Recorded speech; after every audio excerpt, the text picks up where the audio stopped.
इस वीडियो में आपको बताने वाला हूँ कि थ्री टायर आर्किटेक्चर के ज़रिए आप CRUD ऑपरेशन कैसे कर सकते हैं। जो हम अभी तक करते रहे हैं ना, उनको अब हमने थ्री टायर आर्किटेक्चर में करना है। पहली तो बात यह है कि थ्री टायर आर्किटेक्चर होता क्या है। ये बस ये होता है कि जो आपका प्रोजेक्ट होता है ना, उसको कन्वर्ट कर दिया जाता है इनटू थ्री लेयर्स। तो आप ये समझ लो कि like instead of one big project, ये एक ऐसा प्रोजेक्ट बन जाता है जिसके अंदर सब टाइप्स हो जाती हैं, सब छोटे छोटे और बहुत सारे प्रोजेक्ट्स हो सकते हैं, ठीक है। और अब आप सोच सकते हो कि ऐसा क्यों किया जाता है। मतलब थ्री टायर के बगैर भी CRUD चल रहा था, तो क्या ज़रूरत पड़ी थ्री डी की, इसकी थ्री टायर आर्किटेक्चर की। तो उसकी ज़रूरत यूँ पड़ी कि जो हर एक लेयर है ना, उसने एक अलग अलग काम करना है स्पेसिफिक। मतलब ये है कि अगर आपकी जब आप सारा काम एक साथ कर रहे होते हैं ना, मतलब जब आप CRUD को बगैर थ्री टायर के कर रहे होते हो, तो फिर उसमें अगर आपको किसी एक चीज़ के साथ मसला आता है, तो आपका ऑटोमेटिकली बाकी बहुत सारी जो चीज़ें होती हैं उनमें भी मसला आ जाता है। मतलब अगर आपका कोई फ्रंट एंड में मसला आ गया, तो बैक एंड पे भी मसला आने लग पड़ता है, या बैक एंड पे कोई आपको ऐसा मसला आ रहा है जो फ्रंट एंड को अफेक्ट कर सकता है। लेकिन थ्री टायर आर्किटेक्चर में क्या होगा कि जो फ्रंट एंड होगा वो बिल्कुल आप समझो कि अलग होगा फ्रॉम बैक एंड से, ठीक है। आपका बैक एंड में जो मर्ज़ी मसला है, आपके फ्रंट एंड को कुछ नहीं हो सकता। आपके फ्रंट एंड में जो मर्ज़ी मसला है, आपके बैक एंड पे कुछ नहीं होगा, कोई मसला नहीं होगा। लेकिन जब आप सिंपली उसको बगैर थ्री टायर के कर रहे थे, तो उसमें ये हो सकता था, उसमें ये पॉसिबिलिटी थी, उसमें ये पॉसिबिलिटी थी कि अगर आप जो है ना फ्रंट एंड में कोई मसला हो तो बैक एंड पे भी मसला आ सकता था, और अगर बैक एंड में मसला हो तो फ्रंट एंड में भी मसला आ सकता था। तो ये ज़रूरत पड़ी थ्री टायर आर्किटेक्चर की। अब इसमें मिनिमम तीन लेयर्स होती हैं, इससे ऊपर भी हो सकती हैं। तो मिनिमम जो पहली लेयर है वो है जो मैंने लिखी हुई है UI, यूज़र इंटरफेस। तो ये जो UI है, ये बस आपका जो प्रोजेक्ट का नाम है ना, ये मैंने प्रोजेक्ट बना भी लिया। ये प्रोजेक्ट का नाम है YT_tutorial_3 टायर। यही आपका प्रेजेंटेशन लेयर होता है। और इस प्रेजेंटेशन लेयर में क्या होता है, इस प्रेजेंटेशन लेयर में हम सिर्फ और सिर्फ जो फ्रंट एंड होता है वो लिखते होते हैं। जो आपका HTML है, जो टेक्स्ट फील्ड्स हैं, जो बटन हैं, वो चीज़ें बस। उससे जो नीचे वाली लेयर आती है वो होती है BLL। ये हम आहिस्ता आहिस्ता नीचे डेटाबेस की तरफ हम जाएंगे, ठीक है। उसके बाद नीचे जो दूसरी लेयर है वो है BLL का मतलब होता है बिजनेस लॉजिक लेयर। तो इस लेयर में क्या होता है, इस लेयर में हम रूल्स लिखते होते हैं। कौन से रूल्स ऐसे कि चलें, ये इससे पहले मैं आपको DAL का बता देता हूँ। आपको BLL ज़्यादा आसानी समझ आएगा। देखें, DAL जो होता है ना, इसमें ये एक ऐसी लेयर है जिसमें हम डायरेक्टली डेटाबेस के साथ काम कर रहे होते हैं। जो इंसर्ट की क्यूरी है, जो अपडेट की क्यूरी है, वो सारी वो डायरेक्टली डेटाबेस के साथ वो चल रही होती है, ठीक है। लेकिन जो BLL है, अब BLL पे आते हैं। जो BLL है उसमें ये सीन है कि आपने कोई चीज़ इंसर्ट करनी है डेटाबेस में, तो इंसर्ट करने से पहले पहले उस पर कोई रूल अप्लाई करना है, तो वो BLL में होगा।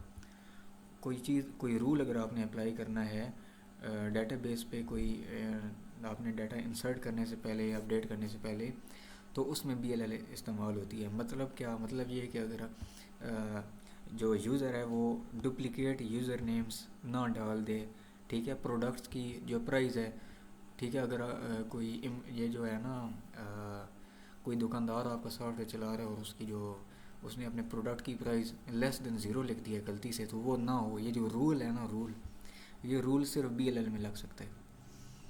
तो ये था फ़ायदा BLL का। आखिरी लेयर जो DAL की, ये मैंने आपको बता दी है।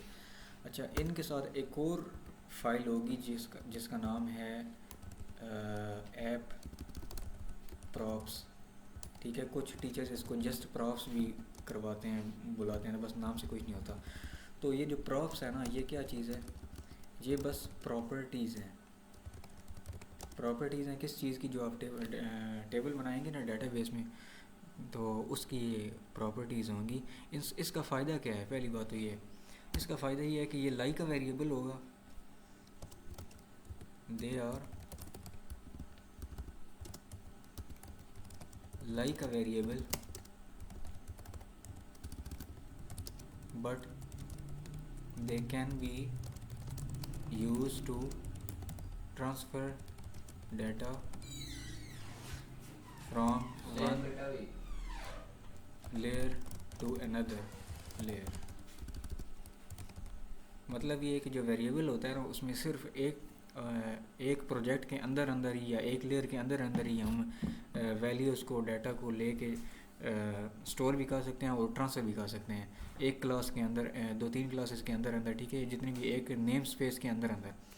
लेकिन जो ऐप प्रॉप्स है इसमें ये होगा कि आपका जो पूरा सोल्यूशन है उस पूरे सोल्यूशन में जितने भी प्रोजेक्ट्स हैं उनमें आप डाटा को एक प्रोजेक्ट से दूसरे प्रोजेक्ट में ट्रांसफ़र कर सकते हैं। ये होता है प्रॉपर्टीज़, ये काम है ऐप प्रॉप्स का। अब आपको समझ आया। ये जो ऐप प्रॉप्स है इसने इस्तेमाल होना है, यूआई के साथ भी इस्तेमाल होना है, डीएलएल के साथ भी इस्तेमाल होना है, डीएल के साथ भी इसने इस्तेमाल होना है। ठीक हो गया। तो अब जब मैं अब मेरा यूआई बना हुआ है ना, तो मैं क्या करूँगा कि इसके साथ मैं ऐप प्रॉप्स को यूज़ करूँगा, ठीक है।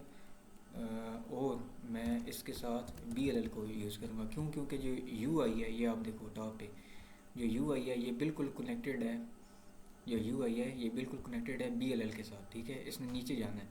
अच्छा, BLL को मैं किसके साथ कनेक्ट करूँगा? BLL को मैं कनेक्ट करूँगा ऐप प्रॉप्स के साथ और DAL के साथ। हमने जो नीचे जाना है BLL से DL की तरफ जाना है, ठीक है। तो DAL जो है वो बिल्कुल एंड पे है, तो उसका कनेक्शन भी हमने करना होगा BLL के साथ, देखो। और एंड पे जो सिर्फ DAL होगा उसका कनेक्शन जो होगा वो सिर्फ ऐप प्रॉप्स के साथ होगा। ठीक हो गया। तो क्योंकि अब ये देखो कि जो ऐप प्रॉप्स है वो इन सारी लेयर्स के साथ कनेक्टेड है। और एक और बात जो मैं बताना भूल गया वो ये कि ये जो DAL है इसके साथ ही हम dbcon की क्लास को इस्तेमाल करेंगे। तो dbcon class will be used in this layer. क्यों? क्योंकि जो dbcon का काम है वो यही है कि वो डेटाबेस का कनेक्शन क्रिएट करती है और क्लोज करती है। तो उसको ऐसे प्रोजेक्ट के अंदर होना चाहिए जिस प्रोजेक्ट ने डेटाबेस के साथ काम करना है। तो ऐसा कौन सा प्रोजेक्ट है? ऐसा DAL प्रोजेक्ट है। सही होगा। तो ये थी काइंड ऑफ थ्योरी थी, अब मैं इसको इम्प्लीमेंट करने वाला हूँ।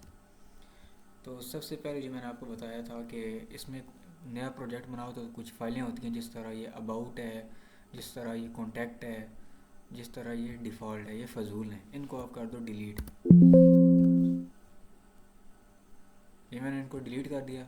अगला काम जो आपने करना है वो ये है कि मैं अब इसमें ना सिंपल सी एक वेब फॉर्म बनाने वाला हूँ जो एक फ्रंट एंड होगा, ठीक है। तो वेब फॉर्म सेलेक्ट करो। अब मैं इसको बनाऊँगा कस्टमर के साथ। लेट्स से कस्टमर, ये फ्रंट एंड बन गया। इसमें स्टार्ट होना है डिव के साथ। अभी मैं इधर बस फ्रंट एंड डिज़ाइन कर रहा हूँ। ये आप देख सकते हैं इसमें कुछ भी नहीं है। तो मैं पहले इसमें हेडिंग देने वाला हूँ, कस्टमर मैनेजमेंट सिस्टम। ठीक हो गया, हेडिंग दे दी। अब जाए डिज़ाइन में। अब यहाँ पे आप सोचो जिस तरह पहले हम सोचते थे कि कितनी रोज़ होंगी, कस्टमर के साथ क्या क्या चीज़ें हो सकती हैं। आईडी हो सकती है, नेम हो सकता है, ईमेल हो सकती है, फ़ोन नंबर हो सकता है, बहुत सारी चीज़ें हो सकती हैं। लेकिन मैं सिर्फ जो ज़रूरी चीज़ें हैं, जो आईडी है, जो नेम है, बस वही मैं इसके साथ करूँगा। तो आई वुड से कि बस एक आईडी की रो हो और एक नाम की हो, तीसरा बटन, चौथा ग्रेड व्यू और पाँच, बस ये 4 रोज़ होंगी जो मैं लगाऊंगा। बाकी आप अपनी मर्ज़ी से जितना इसको बढ़ाना चाहो बढ़ा सकते हो। अब मैं इसको रीसाइज़ करने वाला हूँ। अभी हम सिर्फ इसका जो फ्रंट एंड है ना उसको डिज़ाइन कर रहे हैं। सिर्फ ये जो लेयर है ना यूआई वाली, इसमें सिर्फ फ्रंट एंड को डिज़ाइन ही करना होता है और इसमें कुछ नहीं होता। तो आईडी, नेम, इन दोनों रोज़ में हमने टेक्स्ट फील्ड लगानी है। तो कंट्रोल ऑल्ट एक्स, यहाँ पे आप लिखो text box, drag and drop, drag and drop, grid view, बल्कि नहीं इधर बटन्स लगेंगे। तो 6 बटन्स हैं, insert, update, delete, view, clear, search, और एंड पे जो रिज़ल्ट होगा वो हमने ग्रिड व्यू में शो करना है। तो ये है ग्रिड व्यू। इसको मैं थोड़ा सा वाइड कर देता हूँ बस। तो ये काम था, फ्रंट एंड आपका डिज़ाइन हो चुका है, बस यही कुछ था। अगला काम ये होता है कि हमने करना होता है इसको डेटाबेस क्रिएट करना है। तो प्रोजेक्ट पे राइट क्लिक करें, ऐड न्यू आइटम, और यहाँ पे आप सर्च करो डेटाबेस। इसमें जो दूसरी वैल्यू है, जो दूसरा जो ये होगा, इस पर आपको अपने इसको ऐड कर लेना है। यस, यहाँ पे डेटाबेस शो हो जाएगा, ये शो हो गया। इस पर डबल क्लिक करना है। टेबल्स हमने नहीं बनाया, अब हम टेबल बनाएंगे कस्टमर का। तो ऐड न्यू टेबल, इधर आप कस्टमर का नाम रखो, टेबल का नाम रखो। सो टेबल का नाम मैंने कस्टमर रखा। अच्छा, तो टेबल के अंदर अब हमने एक कॉलम्स लिखने हैं। एक तो आईडी जो पहले से लिखा हुआ है, दूसरा नेम, और इसकी जो डाटा टाइप है वो लिखनी है एन वार का है। इसको अलाउ नल को ख़त्म कर दें, और फिर अपडेट पे क्लिक करना है, और फिर यहाँ पे अपडेट डेटाबेस। अब जब तक ये ग्रीन होता है तो तब तक आपको चल जाएगा। ये ग्रीन हो गया, इसका मतलब ये है कि टेबल बन गया। इसको क्लोज़ कर दो, यहाँ पे टेबल को रिफ़्रेश करो तो ये शो हो गया। अब आपका डेटाबेस भी बन गया, टेबल भी बन गया, आपका फ्रंट एंड पे जो है ना आपका ये यूज़र इंटरफेस बन गया। अब हमने अगली लेयर बनानी है BLL की, और हमने एक और लेयर बनानी है उसकी DLL की, DAL की। तो अच्छा, सॉल्यूशन पे जाएं, right click, add new project, class library पे आपने क्लिक करना है। ठीक है, नहीं है तो आप इधर से सर्च कर सकते हैं क्लास लाइब्रेरी। नेक्स्ट, तो मैं इसका नाम रखूँगा BLL क्रिएट। BLL जो लेयर है वो क्रिएट हो चुकी है। अब एक और लेयर हम बना लेते हैं यहाँ पे, वो है DAL वाली लेयर। क्लास लाइब्रेरी को सिलेक्ट करना है, नेक्स्ट करना है, और DAL इसको लिखना है, और क्रिएट पे क्लिक कर देना है। ठीक हो गया। अच्छा, अब एक और काम जो करना था वो ये है कि जो एक और हमने लेयर बना लेते हैं जो कि साइड लेयर होगी, जिसका नाम होगा ऐप प्रॉप्स।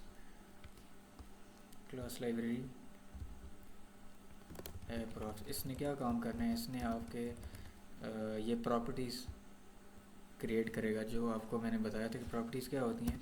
जो प्रॉपर्टीज़ वो चीज़ हैं जो इन सारी लेयर्स में आपस में डाटा को भेजेगा। ठीक है, अब इसके अंदर क्लासेस का नाम लिखा हुआ है class1.cs, इसमें class1.cs, class1.cs। तो आहिस्ता आहिस्ता इसको करते हैं। जो ऐप प्रॉप्स है इसमें class1.cs को आप रीनेम कर लो। तो मैं इसका नाम रखूँगा कस्टमर प्रॉप्स। रीनेम हो गया, यस रीनेम हो गया, ये कर रहा है, हो गया रीनेम। अच्छा, अब आप क्या करो कि यहाँ पे लिखो, अब हम यहाँ पे प्रॉपर्टीज़ बनाने वाले हैं, प्रॉपर्टीज़। ठीक है, तो अब टेबल में कौन कौन सी चीज़ें थी, एक आईडी था और दूसरा नेम था। ठीक है, तो मैं एक आईडी की प्रॉपर्टी बनाऊंगा, public int ID get set, public string name get set. ये सिंटैक्स है। ठीक है, सिंटैक्स ऐसे ही है, ये आपको सिंटैक्स, जो चीज़ सिंटैक्स है ना वो आपको बस याद ही करना पड़ता है। तो ये है प्रॉपर्टीज़। प्रॉपर्टीज़ क्या होती है मैंने आपको बता दी है। प्रॉपर्टीज़ सिमिलर टू वेरिएबल है, लेकिन वेरिएबल और चीज़ होती है। वेरिएबल जो है ना उसमें मैं सिर्फ इस प्रोजेक्ट के अंदर ही, मैं इस क्लास के अंदर ही मैं वैल्यूज़ को खेल सकता हूँ। ठीक है, वेरिएबल के साथ, या इस प्रोजेक्ट के अंदर खेल सकता हूँ। लेकिन प्रॉपर्टीज़ में ये होगा कि मैं इस पूरे सोल्यूशन के अंदर उस डाटा के साथ खेल सकता हूँ जो इस इन प्रॉपर्टीज़ के अंदर स्टोर होगा। ठीक है, तो आपका ऐप प्रॉप्स के साथ काम हो गया। अब आप इसको मैं क्लोज़ कर दूँ। अच्छा, अगला काम जो है, अब हम ऐसा करें, ये जो है ना DAL, इसके अंदर जो ये class1 है इसको आप रीनेम कर लो। इसको आप लिखो customer DAL। Yes, similarly BLL जो है इसको भी आप रीनेम करो, class1.cs को into customer customer BLL। Okay हो गया। अब हम स्टार्ट करते हैं काम DAL से। तो DAL में मैंने क्या कहा था कि आपने DAL में फ़ाइल बनानी है, dbcon वाली क्लास बनानी है। तो मैं dbcon वाली क्लास इसमें बनाऊंगा। वैसे मैं आपको ऑलरेडी टीच कर चुका हूँ dbcon का, तो मैं दोबारा उसको नहीं करूँगा। तो मैं अब इसको बस तेज़ी से लिख लेता हूँ। अच्छा, एक काम जो मैंने किया कि वो ये है कि इसमें ना ये 2 लाइनें नहीं लिखनी होती, जो मैंने आपको पहले कहा था कि बैकएंड पे जितने भी कोड होंगे उनके ये 2 लाइनें लिखनी होगी आपने, ठीक है। तो ये नहीं थी तो मैंने लिख दी है। एक और काम जो यहाँ पे होगा वो सिर्फ लिखा होगा क्लास dbcon, तो आपने इसके साथ पब्लिक भी लिख देना है। जो जो आप क्लास बनाओगे उनके साथ। अब ये देखो कि कस्टमर प्रॉप्स है ना, इसमें पब्लिक लिखा हुआ है, ठीक है, कोई बात नहीं। इसमें भी लिखा हुआ है, इसमें भी लिखा हुआ। अच्छा, तो ये सिर्फ dbcon के साथ निकलो। तो बीच बीच में कोई ऐसी क्लासेस हो जाती हैं जिसमें पब्लिक नहीं लिखा हुआ था। तो अब ये dbcon थी, इसके साथ पब्लिक नहीं लिखा हुआ था, तो ये मैंने खुद लिखा है। तो ये अपने माइंड में रखना है कि अगर नहीं लिखा हुआ तो आपने खुद लिख देना है, ठीक है। तो आगे से वही काम जो आपने पहले से किया हुआ है, तो वो मैं दोबारा से कर लेता हूँ। SQL कनेक्शन पहले कर लेते हैं। Connection con is equals to new SQL connection. आप डेटाबेस पे क्लिक करो, कनेक्शन स्ट्रिंग को कॉपी पेस्ट करो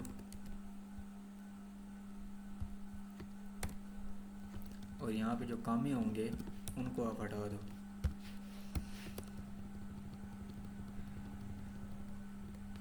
और जहाँ पे सिंगल स्लैश है उसकी जगह आपने डबल स्लैश लगा देनी है। अब जहाँ जहाँ पे सिंगल स्लैश है मैं उसको डबल स्लैश बना रहा हूँ।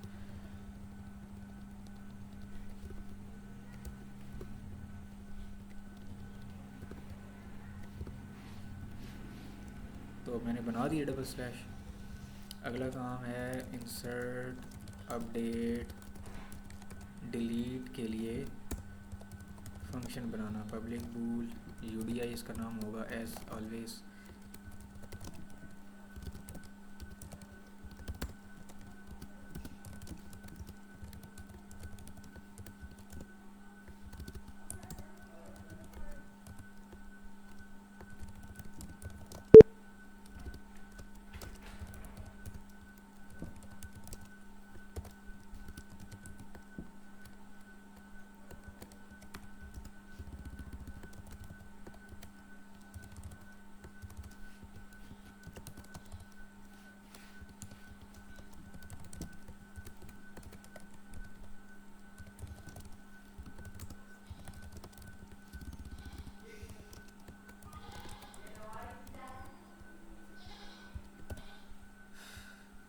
UDI का फंक्शन मैंने बना लिया है। मैं बनाने वाला हूँ इसका सर्च का और व्यू का फंक्शन।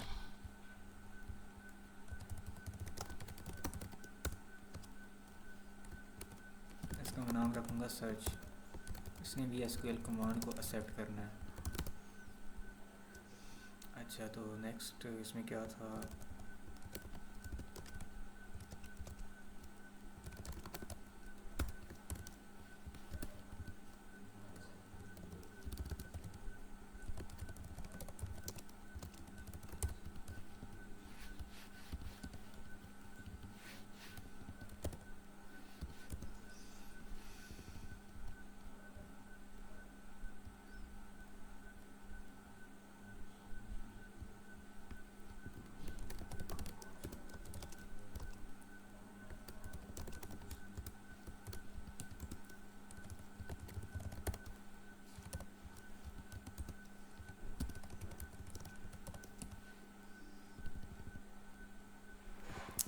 यहाँ पे ये कान पे मुझे एरर दे रहा है, आई थिंक ब्रैकेट्स की वजह से। अब ये ठीक हो गया। तो dbcon की फ़ाइल बन गई है, इसको भी क्लोज़ कर दें। अच्छा, असल जो 3 टायर आर्किटेक्चर वाला काम है ना वो यहाँ से स्टार्ट हो रहा है। अब इसके मैं बैकएंड पे जा रहा हूँ, बल्कि इसको मैंने एडिट करना था बटन्स को। इनटू इंसर्ट अपडेट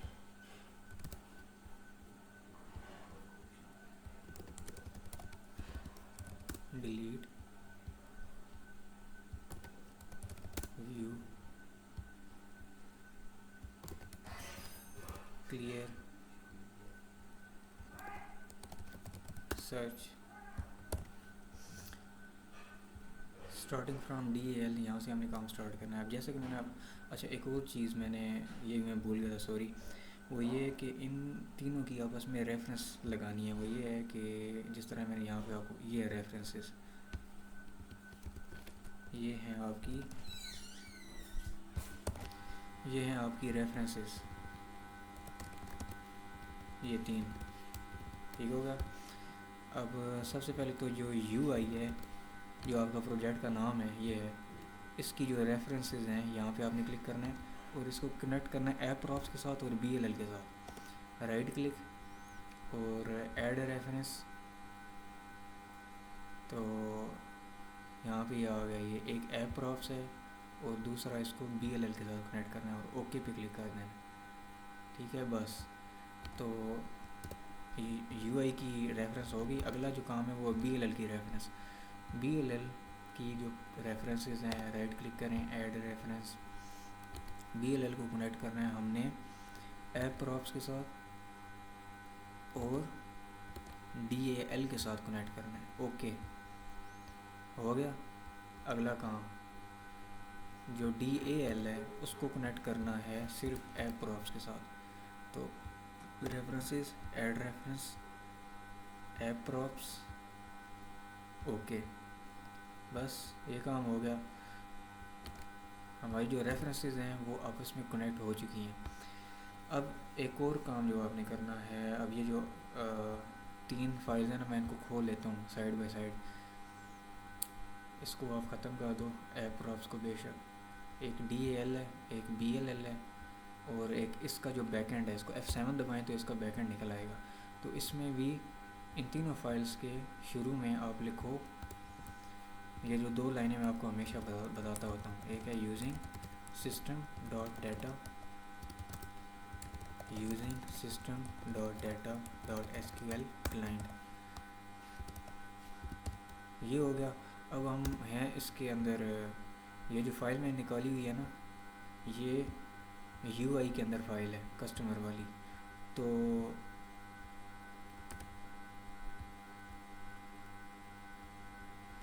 इसको हमने किसके साथ जोड़ा था? इसको हमने जोड़ा था BLL के साथ जोड़ा था और ऐप प्रॉप्स के साथ जोड़ा था। तो हम BLL को भी इसमें इंक्लूड करेंगे और ऐप प्रॉप्स को भी इसके अंदर इंक्लूड करेंगे। ये काम हो गया। अगला काम, DLL के अंदर भी आप लिखो, ये दो लाइनें हम हमेशा लिखते होते हैं, using system dot data, using system dot data dot SQL client. और ये आप सोचो कि DAL को किसके साथ कनेक्ट किया था? DAL को ऐप प्रॉप्स के साथ कनेक्ट किया था, तो हमने ऐप प्रॉप्स को भी इंक्लूड करना है। अब BLL की बारी, इसमें भी ये दो लाइनें लाजमी लिखो,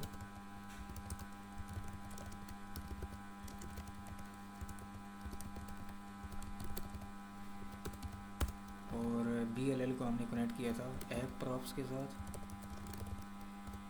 और DAL के साथ। तो ये सारे काम हो गए हैं।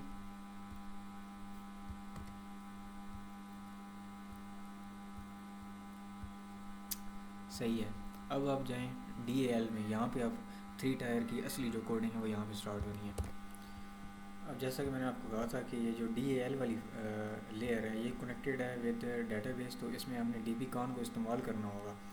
तो dbcon का ऑब्जेक्ट इसमें बना लेते हैं, dbcon db is to new dbcon, ये ऑब्जेक्ट बन गया।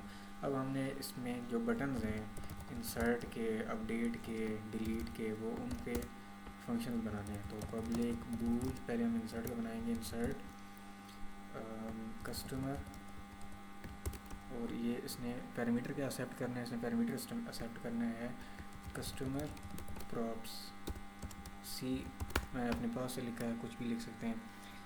अब यहाँ पे होगी, क्योंकि जो DAL है इसने कनेक्ट होना है डेटाबेस के साथ, तो इधर जो कमांड लिखेंगे इसमें हम डेटाबेस की जो कमांड है ना वो हमने सारी इधर लिखनी है। तो command CMD is to new SQL command, इसका जो सिंटैक्स है 3 टायर का वो थोड़ा सा डिफरेंट है एज़ कम्पेयर टू जो सिंपल CRUD हो रही होती है। तो यहाँ पे आप लिखो इंसर्ट इनटू, टेबल का नाम था कस्टमर, कॉलम्स का नाम था आईडी और नेम। वैल्यूज़ जो थी वो थी आईडी, नेम। अब हम स्पेसिफाई करेंगे कि एट द रेट आईडी का क्या मतलब है, एट द रेट नेम का क्या मतलब है, तो वो हम ऐसे स्पेसिफाई करेंगे। सी डॉट आईडी, ये आ गया।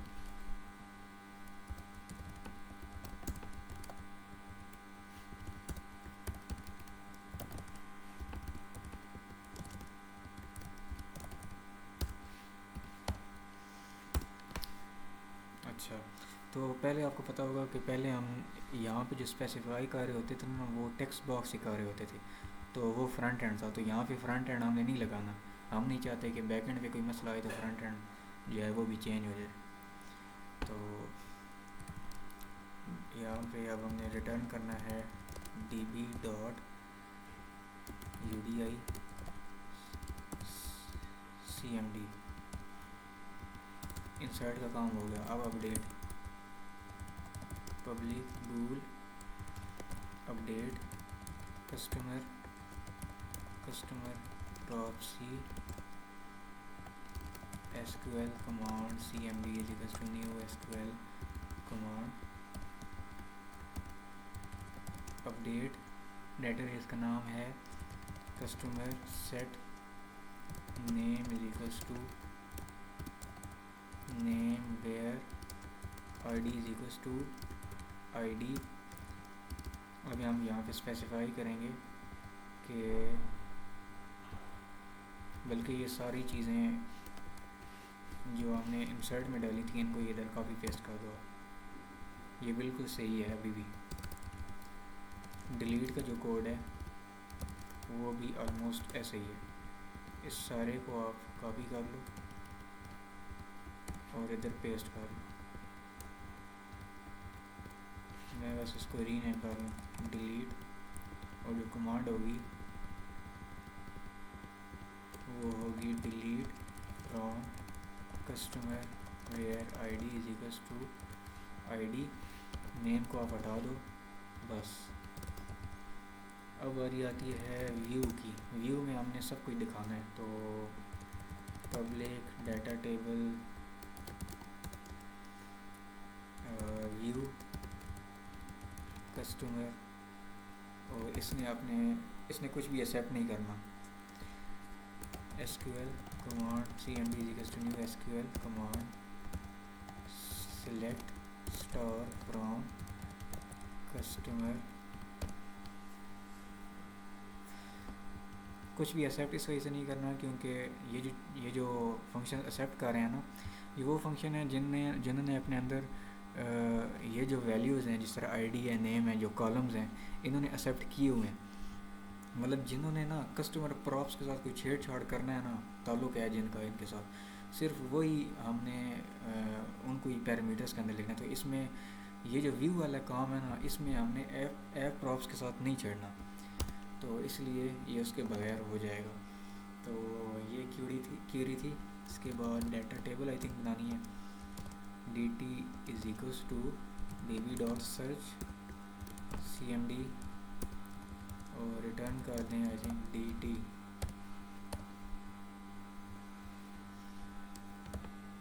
अगला काम है सर्च का,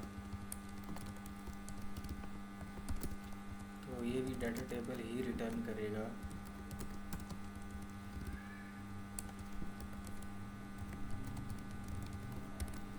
और इसने जो चीज़ एक्सेप्ट करनी है वो है स्ट्रिंग में आईडीज़, मतलब आईडीज़ एक होंगी बहुत होंगी, तो ये इस वजह से। तो पहले तो ये चेक करो कि इफ़ आईडी डॉट कंटेन्स, क्या आईडी में कामा है या नहीं है। अगर तो कामा है, ठीक है, अगर तो कामा है फिर क्या करो, फिर एसक्यूएल कमांड चलाओ cmd is equals to new SQL command, और वो कमांड क्या होगी, सिलेक्ट स्टार फ्रॉम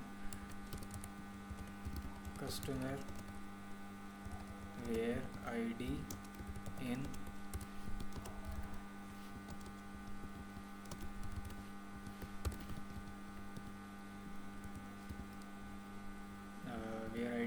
पे I think C dot C भी नहीं आएगा, यहाँ पे आईडीज़ आएगा।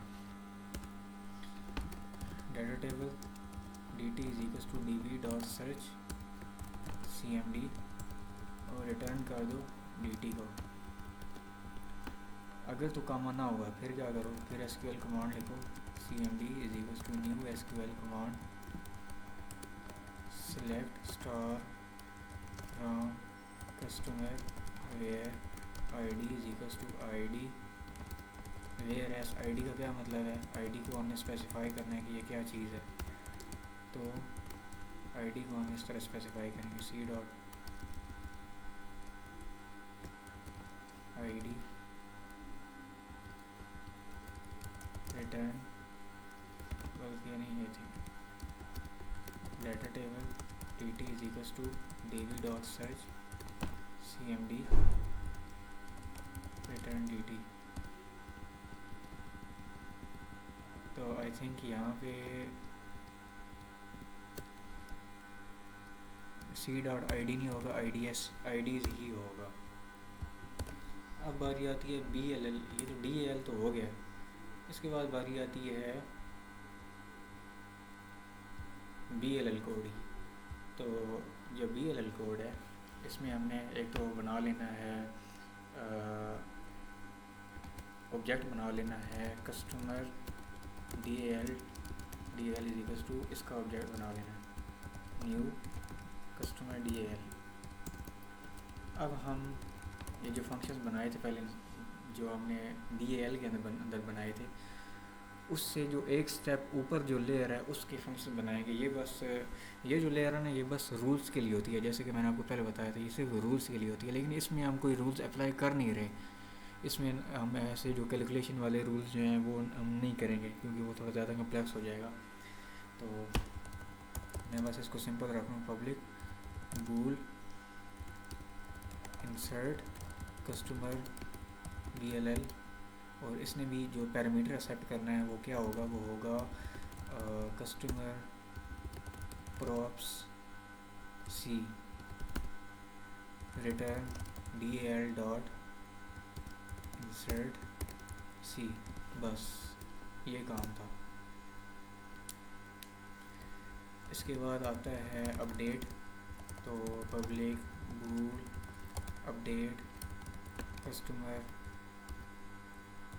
DLL customer prop c return DL dot update customer c. अगला फंक्शन है डिलीट का, public bool delete customer DLL customer prop c return DL dot delete customer c. इसके बाद आता है व्यू का, तो public view customer DLL customer prop c return DL dot view customer. बल्कि इसमें जो व्यू था इसने कुछ भी एक्सेप्ट नहीं करना था, तो इसको एम्प्टी रखना है। इसके बाद आता है, सॉरी इसमें इसकी डाटा टाइप भी रखनी थी, data table search public data table search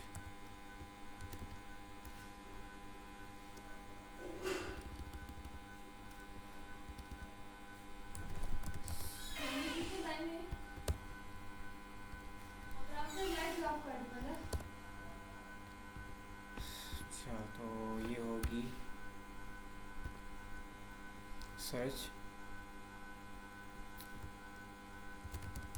customer DLL, और इसमें एक्सेप्ट करना है string IDs, return DL dot search customer IDs.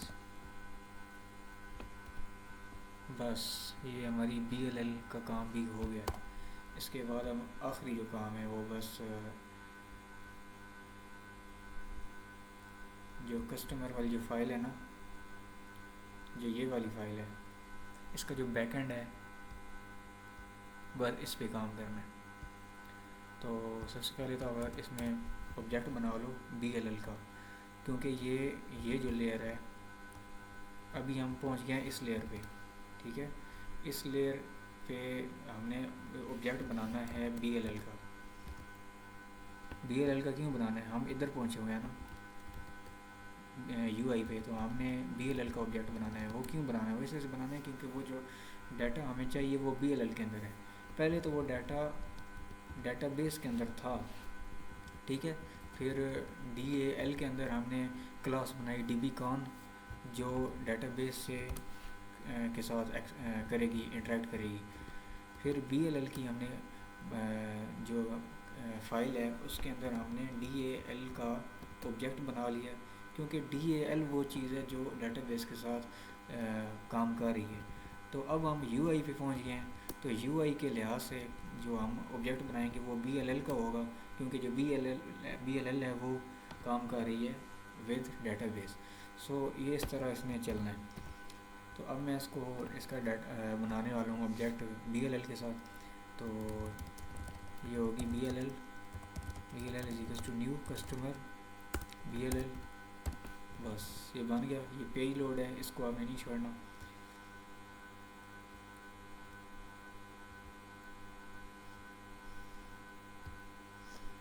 अब ये जो बटन है ना, इनके पीछे हमने काम करना है। तो इंसर्ट पे डबल क्लिक करें, ये इंसर्ट का फंक्शन बन जाएगा। तो मैं इसके ऊपर कमेंट्स भी डाल देता हूँ पहले। इंसर्ट अपडेट पे डबल क्लिक करें, इसका भी फंक्शन बन जाएगा।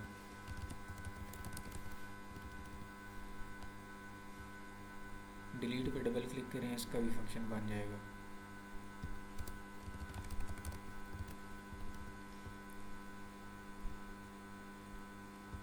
व्यू पे डबल क्लिक करें तो इसका भी फंक्शन बन जाएगा।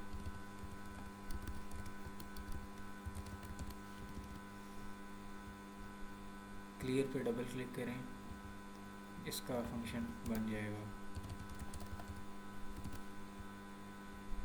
सर्च पे डबल क्लिक करें तो इसका भी फंक्शन बन जाएगा।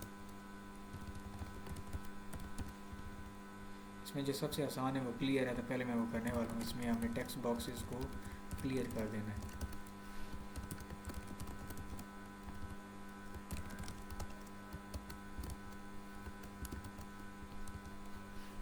बस अब स्टार्ट करते हैं विद इंसर्ट बटन। तो पहले तो आप इसमें ना हमने ऐप प्रॉप्स के साथ भी काम करना है ना। तो customer props C is equal to new customer props, यहाँ पे हम प्रॉपर्टी सेट करने वाले।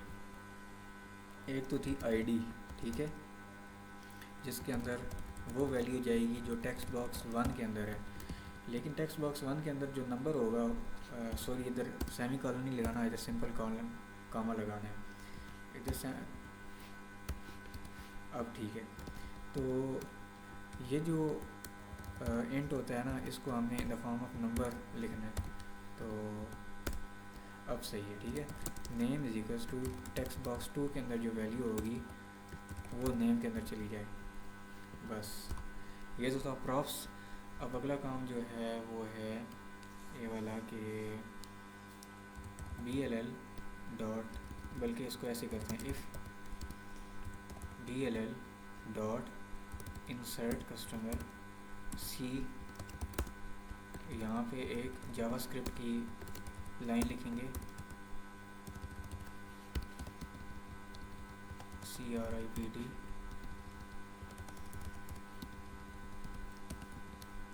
एक अलर्ट बनाएंगे जो बताएगी कि इंसर्टेड, एल्स अलर्ट होगी जो बताएगी कि इंसर्शन फेल्ड, ठीक हो गया। तो अब यही काम हमने करना है विद, ये इंसर्ट था ना, तो अब यही काम हमने विद अपडेट भी करना है। तो हाँ, यही काम अपडेट के साथ करना है, बस इधर अलर्ट को चेंज कर दो, इंसर्टेड की बजाय अपडेटेड लिख दो और इंसर्शन की बजाय अपडेशन लिख दो। और डिलीशन में भी यही काम है, बस इसमें नेम नहीं होता।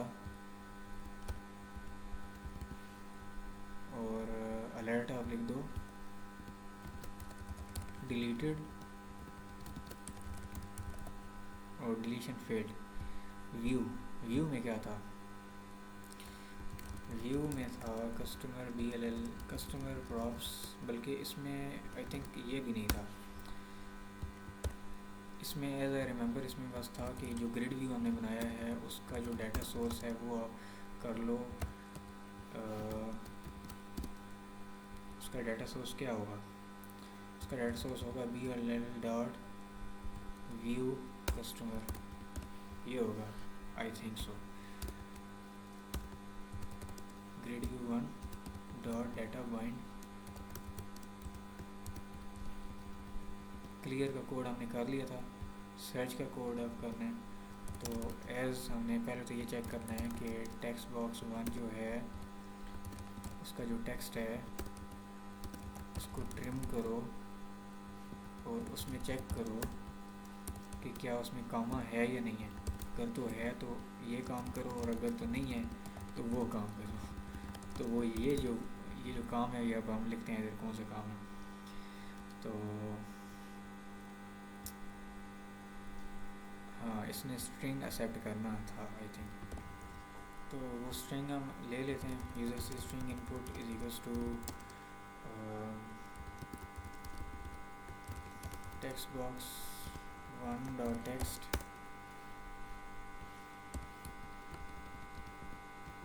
लेकिन इसको इन डॉट पास में करना है।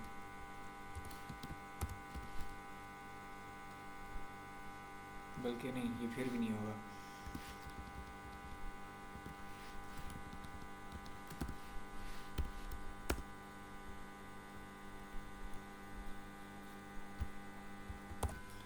इसमें हम ये भी नहीं करते, इसमें हम ये कर लेते हैं कि डाटा टेबल लेते हैं dt is equals to BLL dot search customer IDs,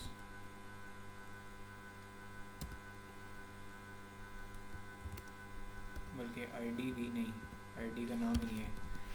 तो टेक्स्ट बॉक्स 1 डॉट टेक्स्ट, ठीक है। और इसको बल्कि एक और काम करते हैं, इन डॉट पास, ये चलता है तो ठीक है, नहीं तो इसको एडिट कर लेंगे। अब जो ग्रिड व्यू है 1 dot data source equals to DT, grid view 1 dot data bind. I think इसने नहीं चलना, तो इसको मैं रिमूव कर रहा हूँ। तो ये तो था आपका इसका, अगर कामा हो तो, अगर कामा ना हो फिर क्या करो, फिर ये करो कि लेट मी सी, हाँ फिर ये करो data table dt is equals to BLL dot search customer text box 1 में जो भी हो वो, और फिर क्या करो कि जो टेक्स्ट बॉक्स 2 है उसको फिल कर दो dot text is equals to, fill कर दो dt डॉट रोज नेम के साथ टू स्ट्रिंग। लेकिन ये तब करो जब वाकई अंदर कुछ डाटा हो। If dt dot rows dot count greater than 0 हो तब ये काम करो। एल्स क्या करो कि एक अलर्ट जनरेट कर दो जिसमें बता दो कि हमें रिकॉर्ड नहीं मिला।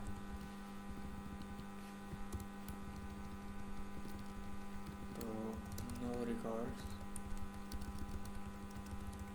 फाउंड, बस ये काम था। एक चीज़ जो मैंने रियलाइज़ की है इसको,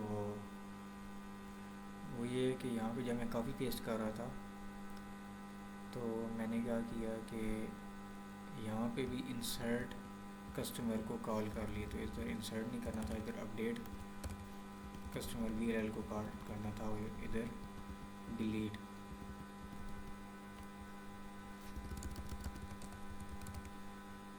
अब ये कोड बिल्कुल सही है, अब होपफुली इसको चल जाना चाहिए। तो अब ये फ्रंट एंड है, मैं इसको चलाने वाला हूँ। इसका जो शॉर्टकट है वो control F5, and let's see कि ये चलता है या नहीं।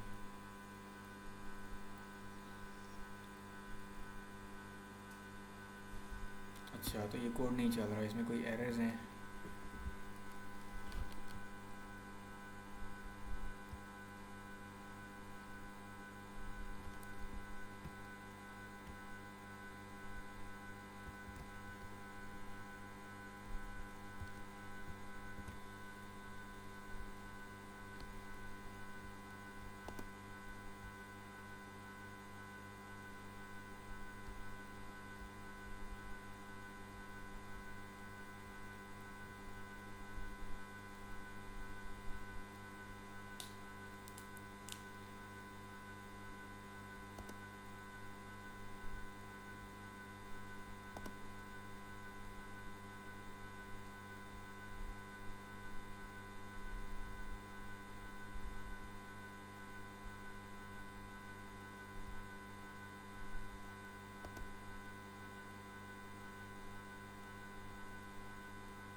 आई थी वो ये थी कि जो प्रोजेक्ट बनाया था ना,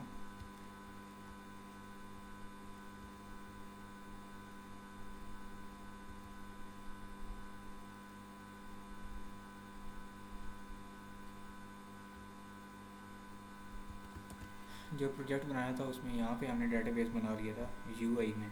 तो यहाँ पे नहीं बनाना था, इसको बनाना था DAL में बनाना था, यहाँ पे बनाना था। तो इसको मैंने फाइल मैनेजर में इसको मैंने मूव तो किया है। तो अब मैं देखता हूँ एक, तो मुझे इसमें जो कनेक्शन की ये जो फाइल है इसको मुझे एक दफ़ा एडिट करना है।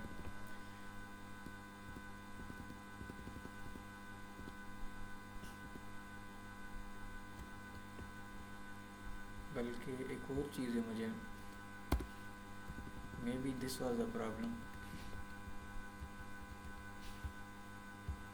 तो गाइस मुझे प्रॉब्लम समझ आ गई थी, वो कुछ भी नहीं थी, वो सिर्फ ये थी कि ये जो डेटाबेस की जो ये वाली स्ट्रिंग थी ना, इसमें एक जगह पे ब्रैकेट थी, स्लैश थी, सिंगल थी, तो मैंने उसको डबल नहीं किया था, बस ये मसला था मुझे। इसको मैंने ठीक कर लिया। अब ये चल पड़ा। अब मैंने इसको एग्जीक्यूट करता हूँ। वन नाम मैं लिखूँगा Numan, let's see, inserted, view, चल गया। इसको अपडेट करते हैं। अब अपडेटेड, ठीक हो गया। व्यू सही है, चल गया, क्लियर। अब डिलीट करना है, वन को डिलीट करते हैं, वन डिलीटेड हो गया। व्यू करते हैं, सही है, डिलीट हो गया। अच्छा, अब बारी है सर्च की। तो मैं दो वैल्यूज स्टोर कर लूँ इसमें।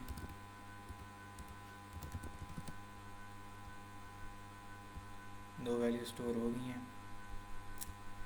ये आई थिंक मुझे कोई और मसला आ गया, लेट्स सी।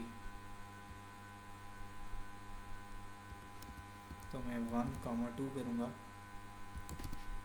सर्च, सही है, चल गया। अब मैं अगर एक वैल्यू लिखूँ यहाँ पे 2, तो टेक्स्ट बॉक्स के अंदर वैल्यू आ गई, सही है, ये हमारा कोड चल गया। तो ये जो कोड है सारा प्रोजेक्ट का ही मैं आपको नीचे डिस्क्रिप्शन में दे दूँगा।